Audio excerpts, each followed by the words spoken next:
Pressure चेंजेसमुळे जे plenum वेपरायझर आहे त्याच्यामध्ये दोन इफेक्ट होतात, पंपिंग इफेक्ट आणि प्रेशरायझिंग इफेक्ट. तर पंपिंग केल्यामुळे आउटपुट वाढतो. If you pump you will get more. Pressurising effect, if you press you will get less. तर हा पंपिंग इफेक्ट लो फ्लोला होतो, सगळं काही लो असेल तर. लो फ्लो, लो डायल आणि लो लेवल ऑफ लिक्विड. प्रेशरायझिंग जेव्हा हाय फ्लो असेल तेव्हा प्रेशरायझिंग होतं. पंपिंगमध्ये काय होतं, पंपिंगमध्ये बॅक प्रेशर जास्त आहे तर प्रेशर बिल्डअप होतं आणि जेव्हा मग ते सडन रिलीज होतं तेव्हा हा बायपास चेंबरमधनं सुद्धा तुम्हाला भेटतं, त्याच्यामुळे आउटपुट वाढतो. याच्या उलट प्रेशरायझिंग इफेक्टमध्ये काय होतं की नॉर्मल फ्लो आहे, तुमचा प्रेशर वाढलं की आता मॉलिक्युल्स तेवढेच आहेत, मग हे रिलीज केल्यावर सडनली तुमचं निघेल तर फक्त एवढेच मॉलिक्युल निघतील, त्याच्यामुळे तुमचं आउटपुट ड्रॉप होतं. Same number of vapour molecules आणि कॅरियर नंबर वाढला आहे, त्याच्यामुळे डिक्रीज होतं आउटपुट. तर पंपिंग इफेक्टमध्ये सेम आहे, उलट दाबल्यावर ते दाबल्यामुळे ते सोबत येतं बाहेर. तर हे सगळं लोला होतं, पंपिंग इफेक्ट लोला होतो, प्रेशरायझिंग इफेक्ट हायला होतो. दोघेही ॲक्च्युली हे सायमल्टेनियसलीच होत राहतात.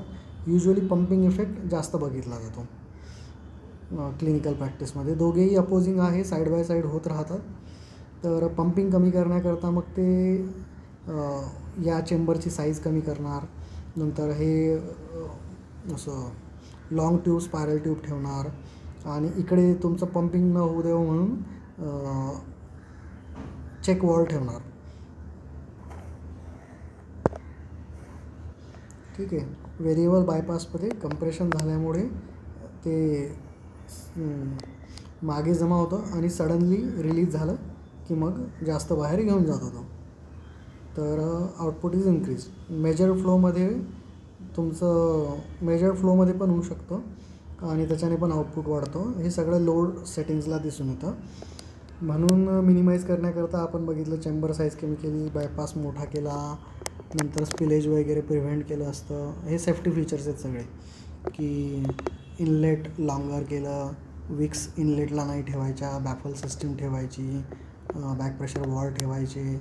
मेजर फ्लोमध्ये पण सेम वेपरायझिंग चेंबर छोटं ठेवायचं, लार्जर आउटलेट ठेवायचं. मशीनमध्ये मॉडिफिकेशन तुमचा बॅक वॉल ठेवायचा, चेक वॉल, आणि ऑक्सिजन फ्लश एक लिमिटपर्यंतच ठेवायचा, 100 सेंटीमीटरच्या वर तो प्रेशर नाही द्यायला पाहिजे.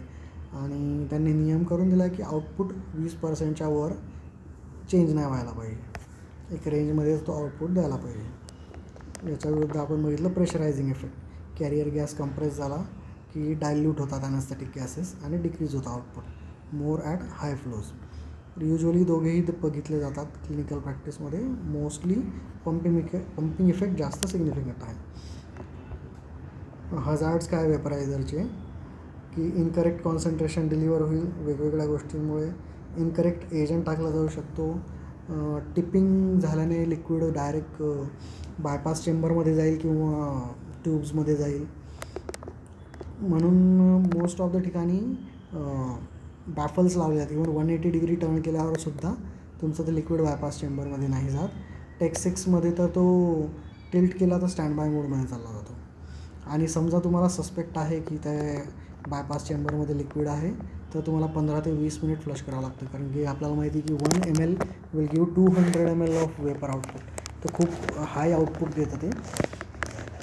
ओव्हरफिलिंग होऊ शकतं, तर ओव्हरफिलिंग प्रिव्हेंट करण्याकरता मेकॅनिझम आहे की तुम्हाला ती मार्क आहे त्याच्यापुढे टाकलं तर ते स्पिल्स होऊन जातं. रिव्हर्सल ऑफ फ्लो युजली नाही होत आपल्या सिलेक्टाटेक सिस्टीममध्ये, त्याचं डायरेक्शन फिक्स आहे.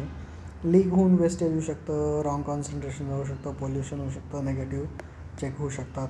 म्हणून मग याच्यात हे सेफ्टी फीचर्स याचंच एक्सटेन्शन आहे. एजंट स्पेसिफिक फिलिंग केलेलं आहे. लो फिलिंग पोर्ट लो असतो, त्याच्यामुळे तुम्ही एका लेवलच्या वर भरू शकत नाही. वेपरायझर सिक्युअर्ड आहेत, ते बांधलेले असतात आणि टिपिंग होऊ शकत नाही त्याच्यामुळे, आणि त्यांचा फ्लो पण राहतो. इंटरलॉक आहे, एका वेळेस एकच एजंट जाणार, मिक्सिंग पण नाही होणार. नंतर हे ॲडिशनल काही आहेत जे प्रकार, हे एकदम विचित्र आहेत, प्रॅक्टिसमध्ये नाही आहे कुठल्याही क्लासमध्ये वर्णन केलेलं नाही आहे, ते याचा एक सेपरेट व्हिडिओ बनवतो.